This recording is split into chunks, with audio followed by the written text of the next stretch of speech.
Before this episode, in my opinion, there have been 2 bad episodes and 2 good episodes.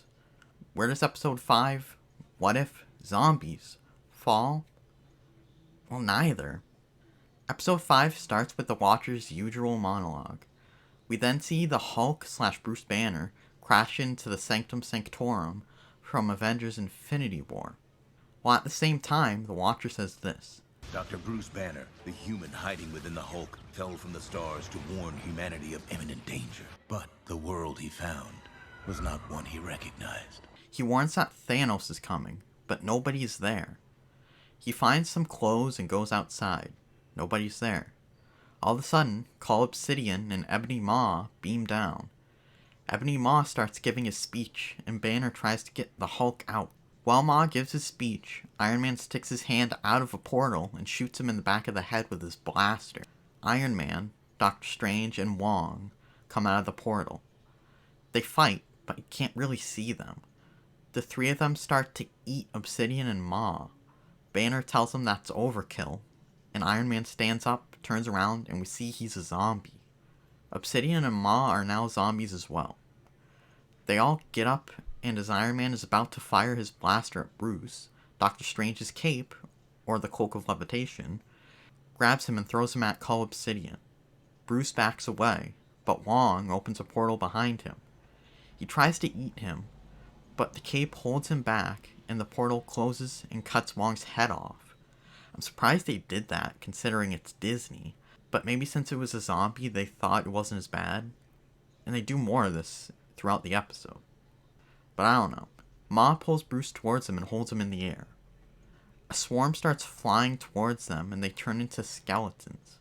Wasp pops up and shoots Iron Man's head clean off. So I assume those were flying ants, or wasps, but I don't think she can control wasps. So maybe ants. She tells him to go with the giant ants that she has with her. He asks who she is, and she says, all that's left. And Spider-Man swoops in and grabs him. The Watcher says, like too many great catastrophes, this one sprang from a place of love and hope. He explains that when Hank Pym went into the quantum realm to save Janet Van Dyne, he finds that she contracted a quantum virus that corrupted her brain, aka turned her into a zombie. She turned him, and when they came back, Hank turned Scott. Then the Avengers tried to save the day, but Hank, I think, got on Cap's neck when he was small and bit him, and the rest got swarmed by zombies. We get a little video made by Peter on how to survive the apocalypse in the style of a high school video, like in the Spider-Man movies, with Bucky, Sharon, Happy, and Kurt from Ant-Man. After the video, Okoye walks up and introduces herself to Bruce. She says T'Challa went missing. We see their hideout as a bunch of buses in the air being held up by webs. They gather at a projection, and Okoye says that another survivor camp claims to have made progress on a cure. Bucky says the beacon's location was corrupted in transit, so they have no idea where it came from. Bruce says this. Well, it looks to me like your message is in nonlinear hexacode. Bucky asks Sharon if that location looks familiar. She says it's from Camp Lehigh, which was S.H.I.E.L.D.'s first base of operations. They leave for the subway station. Okoye tells Hope, Bruce, and Peter to hotwire a train, and Kurt says he'll help as well. This happens. Splitting up? Do you guys just not have horror movies in Wakanda? We don't need them. We have American reality shows. He's not wrong. The rest will guard the perimeter. While they're guarding the perimeter, Happy does this.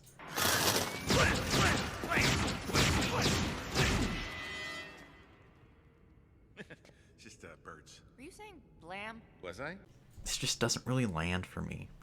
They turned Agent Coulson into a joke in the 3rd episode, and it seems like they're doing it with Happy in this one. He gets impaled in the shoulder with a grappling hook and pulled away. Then he does it again.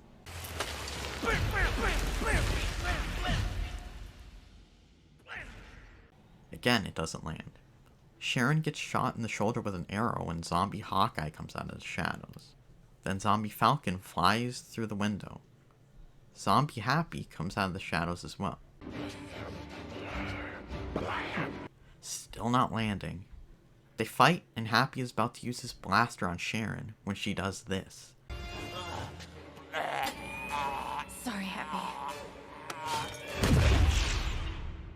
Blam. Just stop. Hawkeye fires another arrow next to her, and a bunch of other zombies come out. Sharon pulls the arrow out of her shoulder, and Hawkeye lines up another shot. As Falcon is standing over Bucky, Okoye jumps down and cuts Falcon in half with her spear. Bucky probably could have saved himself there, but in this fight scene in the subway, the women seem to be doing all the work. Sharon takes the blaster from Happy and runs. Peter's pulling the train, and as zombies are coming up behind him, the cape fends them off. A zombie reaches through a window and grabs Kurt's shoulder, but Hope punches it, shrinks, and kills some of them. Kurt says this. You are a remarkable woman! Of course he did. They get on, and the train launches. Peter falls, but the cape picks him up and puts him on the train. Peter is now wearing the cape, and Okoye apologizes for splitting them up. Sharon is in a train car by herself when she hears something on top. It breaks through, and she tries to shoot it with the blaster, but it doesn't work. Bucky heard her screaming, and he goes to help. He sees her dead on the ground, and zombie Captain America standing over her. They fight, and zombie Sharon gets up next to him, and he grabs her by the head and throws her behind him. Wasp tries to help. She shrinks and starts flying toward them, and zombie Sharon eats her. Zombie Cap throws his shield at Bucky, but he catches it and throws it back at him, cutting him in half, and Bucky says this. Sorry, pal. Guess this is the end of the line. Now that's a good line, but didn't feel very impactful in this. Maybe it was because of the whole zombie thing, but it wasn't as impactful as it should have been. If he had said that in Endgame before Cap went back in time, then it would have worked, but not here. He takes the shield, and Wasp grows inside zombie Sharon and explodes her. Bruce spots a cut on Hope's arm, signaling that she's going to turn into a zombie. Hope says they should kill her, but Okoye says not if they're a few minutes away from a cure. She says that's risky, and Peter says, It's not risk, it's hope. And anyone who's seen a zombie movie knows that that's the key to survival. Plus, it's also your name, and that's gotta mean something. Hope asks him how he stays so upbeat. He says he's lost a lot of people, and he continues by saying, But my Aunt May used to say, that if we don't keep smiling when they can't, then we might as well just be gone too. And, well, they'd want us to keep going. Kurt comes in and says the train ran out of fuel. Bruce asks how far they are from Camp Lehigh. He says they're closer than they were, but they're going to have to walk through that, and points to a horde of zombies. Hope decides to turn giant and carry them over the zombies. After she does, she dies. They're in Camp Lehigh. They notice the zombies stop at the fence and don't try to go any further, even though there's a hole in it.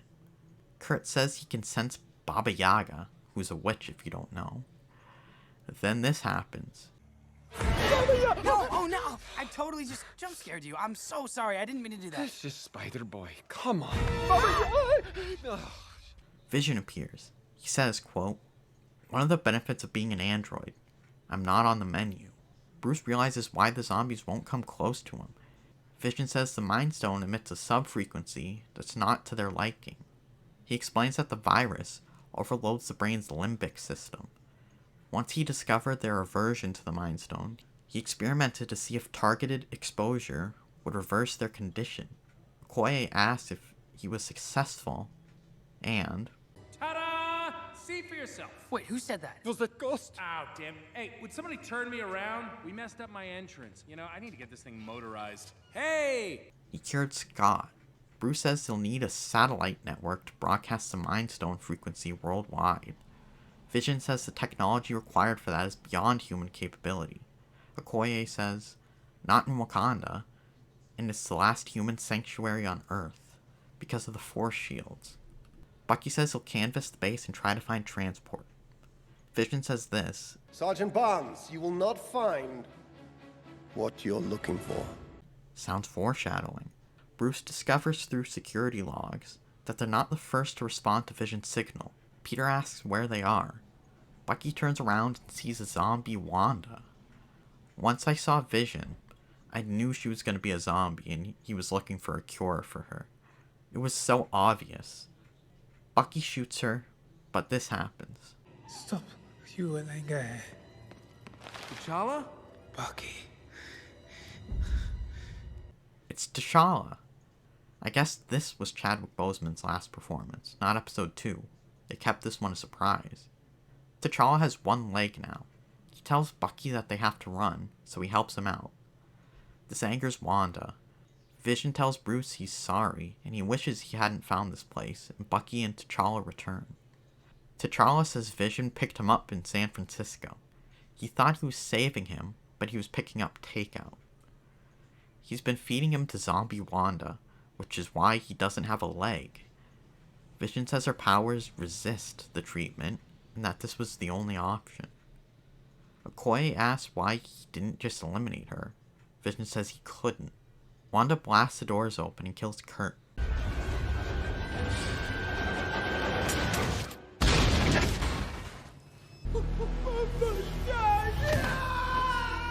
They try to stop her, but can't. Bruce tells Vision they need his help. He blasts a hole in the wall for them to get out of. Wanda catches Okoye and kills her. Vision tells them there's a quad jet in the hangar and points to it. He decides he needs to atone for what he did and rips the Mind Stone out of his head, killing him. Bruce picks it up. The zombies can now move past the fence. Bucky tells them to run and tries to defend them. Zombie Wanda sees Vision and launches Bucky away, seemingly killing him. The others get to the hangar and Bruce opens the doors for the jet. Wanda tries to bite him, but his arm turns into the Hulk's and stops the bite. The others are in the jet, and T'Challa is trying to start it up. The cape is helping Scott's head move, by the way, in case you were wondering. Bruce gives the Mind Stone to Peter and he decides to defend the zombies off. He turns into the Hulk at the last second. T'Challa finally gets the jet to take off as the Hulk and Zombie Wanda are fighting. But Zombie Giant Wasp grabs them out of the air. T'Challa fires the thrusters in her face. Get your mind out of the gutter. And she lets go. They fly to Wakanda. The Watcher says this. Even in the darkest of times, humans will give all to save their planet, even if it might bring an end to the universe. And we see zombie Thanos with 5 Infinity Stones and the Infinity Gauntlet. He's just waiting for them. And the episode ends. That just felt very abrupt. In the other episodes, the missions and storylines were finished, good or bad. This one still had more to it. They hadn't attempted to make the cure yet, and they weren't defeated as the Watcher teases. I would have liked to see that. Regardless, I thought the episode was meh. It might just be because I despise zombies. I think they're most overplayed trope in entertainment. But there was some things I liked about this episode. I liked Vision's storyline in this. I expected it, but it was done well. It showed how much he loves Wanda and how much he wanted to save her. He loved her so much that he was willing to sacrifice other people he knew to save her. He even realizes what he's doing, but thinks he has to. Then when he sacrifices himself, Wanda still gets angry even though she's a zombie. It was very well done. I liked Peter in this episode a lot. He wasn't played by Tom Holland, but instead was Hudson Thames. Imagine being named after 2 bodies of water. But he was much less annoying in it, and we got to see a glimpse into his mind a bit. I think I liked the dynamic between him and Hope. I say I think because I had a hard time telling what it was supposed to be at some points. I'm pretty sure it was more of a mother-son type relationship, but at parts it kind of felt like she had a thing for him. He had a lot of emotional parts in this too when he delivered. They didn't make him as silly in this as they normally do, though he didn't look or sound like Tom Holland. I thought he was a good animated Peter Parker. The acting was hit or miss. Like I said before, Hudson Thames did a great job as Peter Parker. Paul Bettany was great as usual as Vision. Paul Rudd was great as Scott Lang, or what's left of him. Evangeline Lilly was good as Wasp. Denai Guerrero was good as Okoye. Emily Van Camp was good as Sharon Carter, and Chadwick Boseman was good as T'Challa. But there were also some duds. Sebastian Stan was better than he was in the first episode, but still didn't do well with the show. I'm not a huge fan of Mark Ruffalo in general, so he didn't necessarily do anything different. He sounded like he normally would, but I'm just not a fan of his. I didn't like David Dastmalchian as Kurt in this. He just sounded stiff other than the Baba Yaga thing. But outside of that, he sounded like he was reading off script. I also didn't like Happy in this. It's not really anything to do with Jon Favreau, it's the writing. They played him off as a joke like they did with Coulson in the 3rd episode, and they just didn't land. I didn't like the subway scene. I thought it was kinda girl powery. You had Happy get turned into a zombie and was a joke. Kurt and Bruce were inside the train trying to get it to start, although they can't fight. Peter's stuck trying to gain enough momentum for the train to move, and Bucky was literally on the ground in fear until Okoye saved him. Wasp protected the boys by the train. It sounds like a movie name, The Boys by the Train. But anyway, and Sharon fended for herself with an arrow wound. It just felt forced, so I wasn't a big fan of it. But overall, this episode was just very meh for me. It was better than the first 2, but worse than the previous 2. It did have that subway scene, but overall it wasn't woke, unlike the first one and sort of the second one. But this series seems to be turning around. Hopefully it stays on track, but I'm kinda nervous about the Killmonger and Tony Stark episode. I'm afraid it's gonna be like the second episode where he's just the best at everything. You'd be shocked at how good entertainment can be when they're not shoving an agenda down your throat. But what do you think about the episode? Like it, love it, hate it? Let me know. Thanks for watching. Like the video if you liked it, subscribe if you want to see more, comment, share. I have another channel called The Thoughtful Outlaw Sports where I talk about basketball, baseball, football, and anything else sports related I'm interested in. So check it out if you're interested, and I'll see you next time. Bye-bye.